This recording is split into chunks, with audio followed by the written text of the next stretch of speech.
그 어저께 TV에서 그 판사가 주인공으로 나오는 드라마 잠깐 봤어요. 근데 이제 사건이 있어요. 그 대기업에서 그 백혈병이 이렇게 생기는 거예요. 10번째. 그런데 그 기업에서는 모르는 척 하는 거죠. 책임을 지지 않으려고 그러고. 그리고 이제 아픈 환자들, 이랬던 그 사람들은 뭔가 보상을 받아야 되는 이제 그런 입장인 거예요. 일을 못하니까.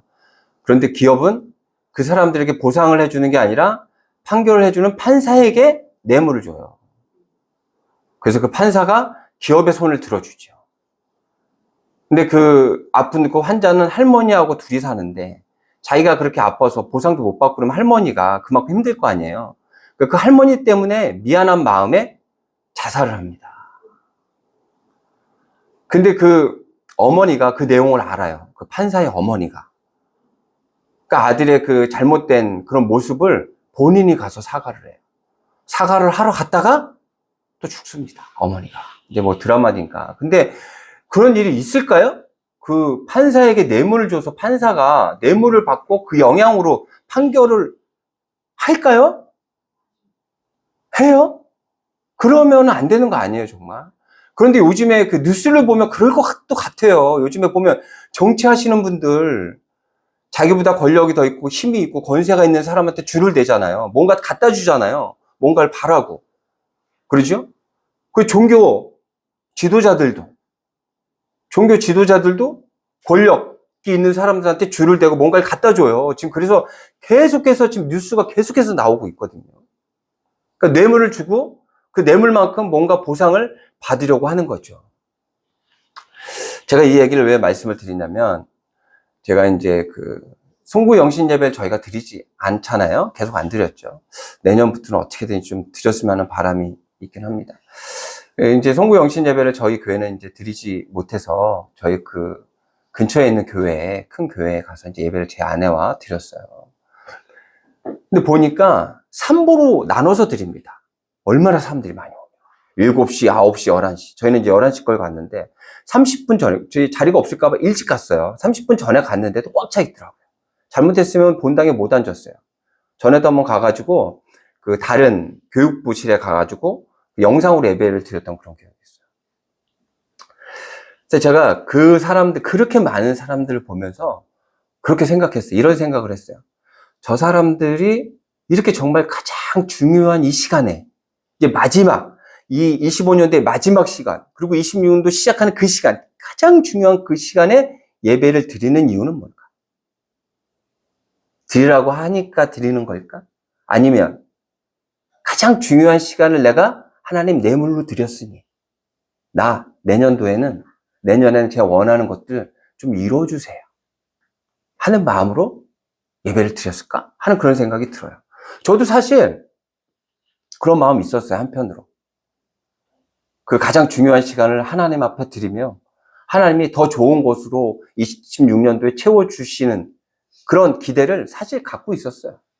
근데 그게 잘못됐다, 나쁘다, 이건 아닌데 그것만 있어서는 안 되는 거죠. 그것만 있어서는 안 되는 거예요. 나 드렸으니까, 하나님 나 이만큼 드렸으니까 하나님도 이게 율법주의인 거예요. 나 이만큼 했으니까 하나님 이만큼 주세요? 줘야 돼요? 이게 율법주의라는 거예요. 그렇다면 세상에서 뇌물 주고 그만큼 뭔가를 바라는 사람들과 뭐가 다를까요? 다르지 않죠. 아니, 가장 중요한 시간 하나님 앞에 기쁨으로 드려요. 그러면서 우리의 바람이 있죠. 기도하죠. 근데 그게 전부가 되어서는 안 된다는 얘기를 하는 거야. 그게 아니다. 그게 정말 100% 잘못됐다가 아니라 그런 마음으로 예배해서는 안 된다. 보세요. 오늘 1절을 같이 한번 읽어볼까요? 같이 한번 쭉 읽어보도록 하겠습니다. 같이 읽어봐요. 시작. 할렐루야. 우리 하나님을 찬양하는 일이 선함이에요. 찬송하는 일이 아름답고, 하나님을 예배하고 찬양하고 찬송하는 것이 아름답고 뭐라 그래요? 마땅하대요. 당연한 일이래요. 왜 당연한 일일까요? 당연한 그 일은, 그 이유는 아까쯤에 우리가 찬양했던 찬양의 가사를 보면 알아요. 우리 사랑한다 말하시네 좀 전에 같이 찬양했잖아요. 그 가사를 보세요. 아무런 자격도 없어. 아무런 소망도 없어요. 그런데 나를 사랑한다라고 고백하셔요. 이 낮은 날 위해서. 그래서 그 예수 그리스도, 당신의 독생자, 그 아들을 보내셔서 우리의 죄를 해결해 주십니다. 그래서 우리는 어떻게 변화가 되냐면, 이제 나는 옛사람 아닙니다. 사망에서 건지신 주의 자녀입니다. 라는 그런 고백할 수 있는 우리가 되어야 돼요. 그래서 우리는 그 한없는 주의 사랑 안에서 기쁨으로 걸어갈 수 있어야 되죠. 우리 하나님께서 우리를 이렇게 부르십니다. 나의 사랑, 나의 어여쁜 자야. 일어나 손을 잡고 함께 가자. 사랑한다, 사랑한다, 사랑한다 말하시네. 언제까지요? 세상 끝날 때까지. 우리는 그런 존재예요. 하나님, 나 이만큼 드렸으니까 나 이만큼 주셔야 돼요? 그런 마음보다 아무런 소망도 없이 자격도 없는 우리인데 그 사랑을 통해서 우리를 그 죄에서 이끌어내 주시고 우리들의 가장 중요한 문제들을 해결하신 그 하나님, 그냥 당연히 예배하는 거예요. 그 하나님을 예배하고 하나님을 찬양하고 찬송하는 거예요. 하나님을 기뻐하는 거예요.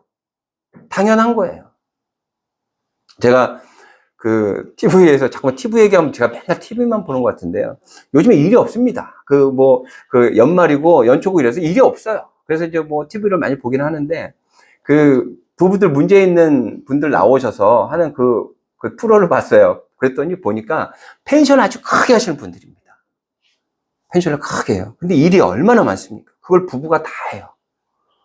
그러니까 나눠서 이제 하는데 보니까 그 여자분은 일머리가 있어요. 잘합니다. 보니까. 근데 남자는 일머리가 없어요. 보세요. 이거 어떻게 하시겠어요? 이제 그 청소를 하러 2층에 올라갔습니다. 청소해 이제 하면 빨래가 나올 거 아니에요. 근데 빨래 보따리가 3개예요. 자기가 들 수 있는 거는 2개밖에 없어요. 이제 2개를 갖고 내려갑니다. 그 나머지 1개는 언제 치우실 거예요? 저 같으면 바로 올라가서 갖고 내려와요. 근데 그 남편분은 2개 갖고 내려갔잖아요. 1개는 나중에 올라갈 일이 있을 때 가서 갖고 내려오겠다는 거예요.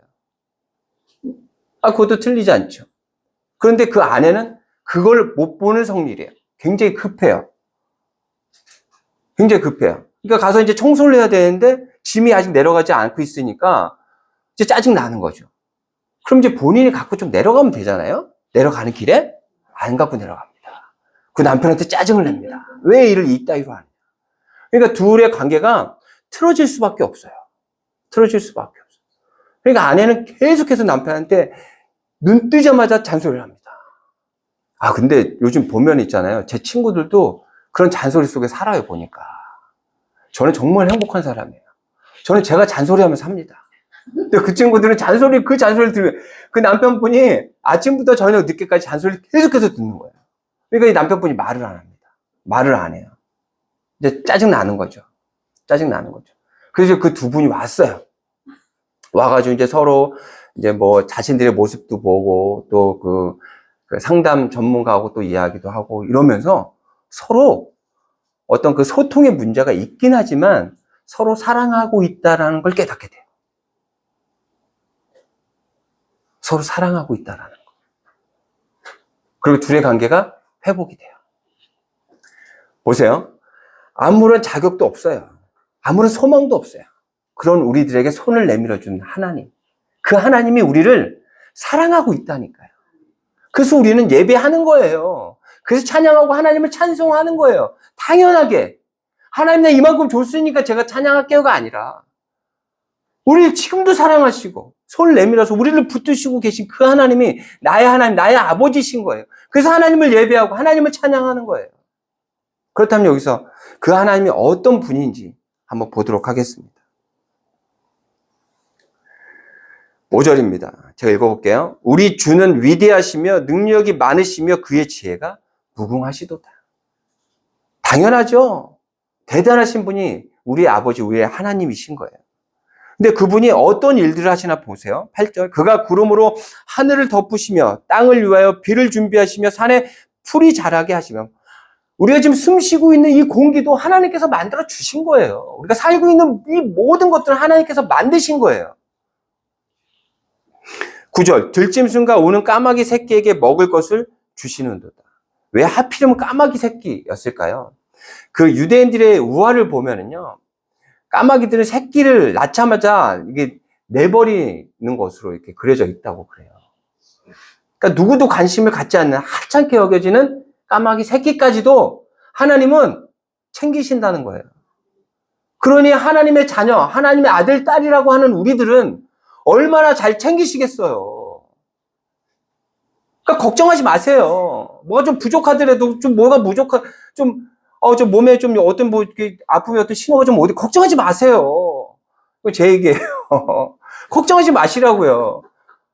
우리 하나님의 자녀인데 그런 까마귀도 하나님께서 놓지 않으시는데 우리를 놓으시겠어요? 사랑하시는 하나님의 자녀인데. 또 보세요. 4절입니다. 그가 별들의 수요를 세시고 그것들을 다 이름대로 부르시는도다. 제 그 동생이 예전에 그 유튜브로 그 은하계를 연구했습니다. 제 동생이. 그래서 저에게 그 은하계가 얼마나 큰지 정말 대단한 곳이다라는 이야기들을 저한테 많이 해줬습니다. 그러니까 우리 인간이 있잖아요. 그 은하계, 지금 지구에 떠 있는 그 별들을요, 다 관찰할 수 없어요. 그러니까 엄청난 은하계가 있는데 그 은하계가 또 엄청나게 많다는 거예요. 그러니까 상상할 수 없는. 근데 그 모든 별에 하나님께서 이름을 지어주신다는 거예요. 그렇게 큰 광범위한 그곳에 이름을 지어주신다는 거예요. 그러니까 성경 안에 우리의 머리털까지 세시는 하나님이라고 하는 것이 거짓말이 아니라는 거예요. 그게 맞다라는 거예요. 또 TV 얘기인데요. 세상에 이런 일이라는 그 프로가 있습니다. 근데 그 프로에 문방구 아저씨가 나와요. 문방구 사장님이. 문방구 사장님이 나오는데 이 사람이 왜 나올까요? 뭐 문방구에서 무슨 일이 벌어질까요? 그 문방구 있잖아요. 아이들이 엄청나게 모여듭니다. 아이들이 와서 그 안에서 별걸 다 합니다. 게임도 하고, 그 안에 몰래 숨어 들어가고, 그 안에서 뭐 책도 보고, 이야기도 나누고, 뭐 거의 뭐 그 사랑방 같은 그런 곳이에요. 아이들이 정말 편하게 지냅니다. 근데 왜 세상에 이런 일이 왜 나왔냐면, 이 사장님, 이 아저씨가 그 전교생의 이름을 다 기억해요. 전교생의 이름을 다 기억한다. 거기까지 좋아요. 그럼 그렇게는 할 수 있겠지. 그런데 있잖아요. 5년 전에 졸업한 아이들 반에 그 학생 아이들을 그 앨범으로 딱 펴서 얘기하니까 그 아이들 이름을 다 기억하고 있는 거예요. 왜 이렇게 됐느냐? 왜 이런 아이들의 이름을 이렇게 저는 사람 이름을 잘 기억하지 못합니다. 저는 진짜 그게 은사인 것 같아요. 그냥 까먹어 버려요. 그래서 이름을 외우려면 정말 하여튼간 열심히 해야 돼요. 그래야 이름이 외워지는데 이분은 어떻게 하면 그렇게 이름을 다 외울 수 있을까요? 근데 이름을 외우게 된 그 계기가 아이들의 이름을 막 부르는데 갑자기 한 아이가 이렇게 물어보더라는 거예요. 아저씨, 제 이름은 뭐예요? 물어보더라는 거예요. 근데 그 아이의 이름이 기억이 안 난다는 거죠. 외우지 못했다는 거예요. 근데 그 아이가 그 이야기를 듣고 뾰루퉁해지는 서운해하는 모습을 보고 이래서는 안 되겠다. 외워야겠다. 그때부터 아이들의 이름을 다 외웠다 그래요. 근데 그 곳에 오는 아이들이 있잖아요. 부모에게 얘기하지 못하는 그런 고민들을 그 아저씨한테 합니다. 그리고 아이들이 가장 편하게 여기는 곳이 그 문방구예요. 하나님께서 우리의 이름을 모르실까요? 우리 머리털까지 세신 그 하나님께서 우리가 하나님 예배하고 하나님을 찬양하는 그 분이 바로 이런 분이라는 거예요. 이렇게 대단한 분이라는 거예요. 그런데 이렇게 우리를 사랑하시고 우리에게 이렇게 많은 걸 주시려고 하시는 그 분인데 이런 모습도 있어요. 2절입니다. 여호와께서 예루살렘을 세우시며 이스라엘의 흩어진 자들을 모으시며 상심한 자들을 고치시며 그들의 상처를 싸매시는도다. 흩어진 사람들을 모은대요. 누가 흐트러뜨렸어요? 하나님께서 흐트러뜨렸어요. 상처 난 곳을 싸매주신데 상처를 누가 줬어요? 하나님이 주셨어요. 하나님이. 그러면 주시지 말았어야지. 이렇게 사랑하시는데 주시지 말았어야죠. 왜 주셨을까요? 저 영상을 하나를 봤습니다. 이건 텔레비 아닙니다. 이건 텔레비가 아니라 영상을 하나 봤어요. 어저께 자기 전에 저는 잠 자기 전에 안 봅니다. 근데 어저께는 괜히 뭔가 보고 싶었어요. 그래서 잠깐 한 5분, 10분 봤는데 그때 뭐가 하나 나왔냐면 이런 내용이 나옵니다. 거북이가요, 자기가 태어났던 곳으로 돌아와서 알을 합니다. 모래사장에다가 알을 낳아요. 그럼 그 알이 나중에 깨어져서 그 새끼들이 바다로 향해요. 바다로 향해요. 근데 이제 거기가 관광지가 돼가지고요. 사람들이 옆에서 지켜봅니다, 이렇게. 근데 가다가 보면 이 새끼들이 가다가 죽는 경우도 있어요. 뭐냐면 그 새나 이런 것들이 와갖고 쫓아 먹어요, 다. 그리고 또 잘못된 곳으로 가기도 하고요. 근데 절대 사람들에게 건들지 못하게 합니다. 사람들이 이렇게 딱 들어서 바다로 갖다 넣어주면 정 문제가 없잖아요. 근데 왜 그렇게 못하게 하는지 아세요? 다시 돌아와야 되잖아요. 성장이 돼서 다시 돌아와서 거기서 알을 낳아야 되는데, 얘네가 사람이 갖다가 넣어줘 버리잖아요. 그러면 그 백사장, 그 모래사장 자기의 그 고향을 기억하지 못한대. 그 돌아오지 못. 그래서 한 세대가 없어져 버린대요. 그래서 절대 건들면 안 된대요. 하나님이 왜 상처를 왜 흐트러뜨리고, 왜 그러시겠어요? 우리들의 문제를 해결하시기 위해 그러신 거예요. 그런데 중요한 건 흐트러뜨리고 상처를 주시는데 그 안에도 하나님께서 우리와 함께 하신다는 거예요. 이사야서입니다. 이사야서 43장 2절이에요.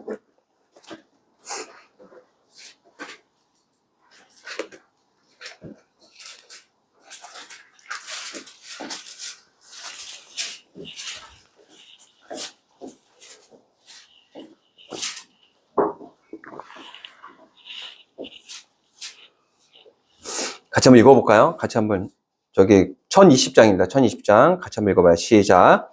내가 물 가운데로 지날 때 내가 너와 함께 하시고 강을 건널 때 물이 너를 침몰하지 못할 것이며 내가 불 가운데로 지날 때 타지도 아니할 것이요 불꽃이 너를 타지도 못하리니.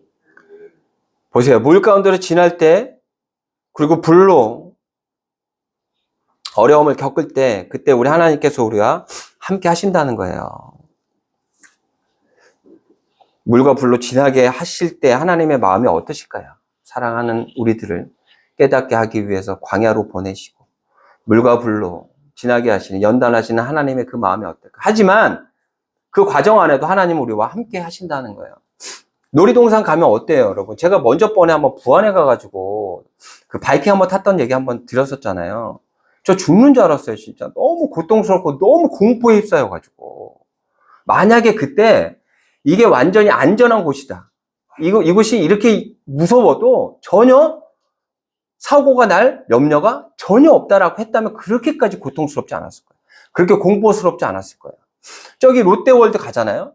거기 그 바이킹도 굉장히 무섭습니다. 근데 왜 거기서는 즐길 수 있냐면 이게 안전하다라는 걸 우리가 알 수 있어요.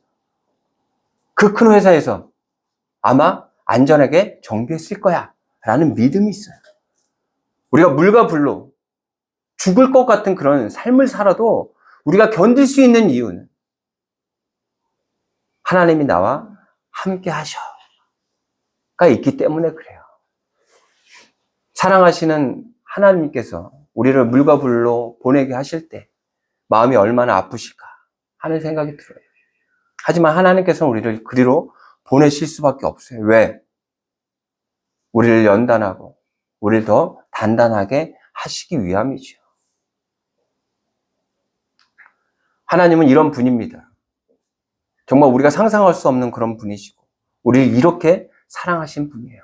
그렇다면 이제 26년도에 우리는 어떻게 살아야 될까요? 오늘 말씀에 보면 19절에 야곱에 대한 이야기가 나옵니다. 19절 한번 같이 한번 읽어볼까요? 같이 한번 시작. 그가 그의 말씀을 야곱에게 보이시며 그의 율례와 규례를 이스라엘에게 보이시는도다. 이 야곱은 있잖아요. 굉장히 약은 사람입니다. 어떤 사람이냐면 자기 형, 그러니까 에서라고 자기 형이 쌍둥이인데 자기 형이 먼저 이제 뱃속에서 나가니까 그럼 동생이 되는 거잖아요. 이순이가 되는 거잖아요. 그게 싫어갖고 그 발꿈치를 잡은 사람이에요. 왜? 자기가 먼저 나가려고. 야곱은 그런 사람이에요. 야곱의 이름의 뜻이 그거예요. 발꿈치를 잡은 사람. 야곱. 이랬던 사람이에요. 그리고 아버지, 형 가족들을 다 속여가지고 형이 받을 장자의 축복도 본인이 받아요. 그리고 또 삼촌에게 이제 도망갑니다. 왜? 형한테 이제 마저 죽을 지경이 된 거예요. 도망가요. 거기서도 아주 약게 해가지고 삼촌의 재산들을 다 빼돌립니다. 그래서 이제 어느 날 이제 도저히 안 되겠다 싶어서 이제 도망가요. 다시 이제 집으로 돌아가는 거죠. 집으로 돌아가는데 집에는 누가 있습니까? 갈 곳이 거기밖에 없어요. 자기 형 에서가 기다리고 있는 거예요. 에서가 지금 열이 받아가지고 있잖아요. 돌아가기만 하면 이제 그 야곱을 죽이려고 그 군대를 준비시켜 놓고 있는 거예요. 그런데 이제 가야 돼. 어떤 방법을 써도 형의 마음을 돌릴 수가 없어요. 그날 저녁에 야복 강가에서 야곱이 잠을 잡니다. 그리고 하나님의 사람을 만나죠. 그리고 씨름을 했다 그래요. 그 끝까지 놓지 않습니다. 끝까지 잡고 있어요. 그때 그 사람이 뭐라 그랬냐면 너를 이스라엘이라 그렇게 이름을 줍니다. 하나님과 겨루어 이긴 자. 하나님과 싸워서 이길 수 있는 사람이 있어요? 어떤 목사는 뭐 그렇게 얘기도 하고 다니더라고 보니까 하나님과 싸워서 어떻게 이깁니까? 하나님을 정말 싸워서 이겼다는 얘기예요? 아니요. 하나님은 끝까지 붙들고 늘어졌다는 거예요. 이 이야기가 뭐냐면 제가 예화를 하나 드릴게요. 오늘 이제 산에를 갔다가 이제 오는데 보면은 이제 그 길거리에 비둘기들이 이제 막 뭘 쪼아 먹습니다. 그런데 보니까 비둘기도 있긴 하지만 까치도 그렇게 해요. 까치도 바닥에 있는 그 상한 음식들을 막 쪼아 먹고요. 근데 보니까 또 그 쓰레기 안에 음식들이 있는 걸 알고 그 비닐이잖아요. 쪼아가지고 그 안에 있는 음식을 먹고 있는 거예요. 제가 딱 지나가니까 깜짝 놀라서 쏙 날아가죠. 딱 지나고 딱 돌아봤더니 다시 내려와서 또 먹어요. 그 까치를 보면서 내가 까치와 같은 그런 신앙을 갖고 있는 거 아닌가? 하나님의 이름을 부르면서 욕심 때문에 하나님을 외면하고 그 욕심을 따르는 삶을 살다가 또 하나님의 임재를 또 느낄 땐 하나님 이게 아니었어요. 다시 돌아섰다가 또 내 욕심 때문에 또 다시 돌아섰다 하는 그런 삶을 살아가고 있지 않은가? 지금 야곱이 이스라엘이라는 이름을 받았던 그 이유는 끝까지 그 사람을 놓지 않았던 거예요. 누구? 하나님. 그 하나님을 끝까지 놓지 않았기 때문에 이 이름을 받은 거예요. 우리 2026년도에 살만하니까, 믿을만하니까가 아니라 한시도 하나님을 놓지 않는 그런 우리의 삶이 되었으면 좋겠습니다. 그런 다세움 교회가 되었으면 좋겠어요. 그래서 26년도에는 25년도와는 좀 구별되는 신앙으로 조금 더 성장하는 그래서 세상에 더 빛과 소금의 역할을 감당할 수 있는 다세움 교회 우리 교우들이 되었으면 좋겠습니다. 그렇게 살아내시는 여러분들이 되시기를 바랍니다.